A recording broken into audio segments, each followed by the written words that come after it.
మంచిగా ఫర్టిలైజర్ ఇస్తూ morning evening కాస్త నీళ్ళు వేసుకుంటూ ఈ టబ్స్లో ఎండనివ్వకుండా మనం కేర్ తీసుకుంటూ మధ్య మధ్యలో కంపోస్ట్ ఫర్టిలైజర్ అలా ఇచ్చామంటే మనము ఎంత సమ్మర్లోనైనా కూడా ఈ మాత్రం మిర్చి అయితే గ్రో చేయొచ్చు. చూడండి ఎన్ని పడ్డాయో, మొత్తం చెట్టు నిండా అండి.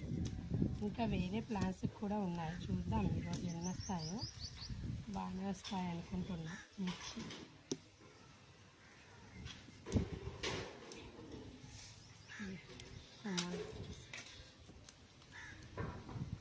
డెలికేట్గా వీకాలి, లేకపోతే ఇది కొమ్మలు వచ్చేస్తాయి. కింది సైడ్ కూడా ఉన్నాయి, ఇవన్నీ కింది సైడ్.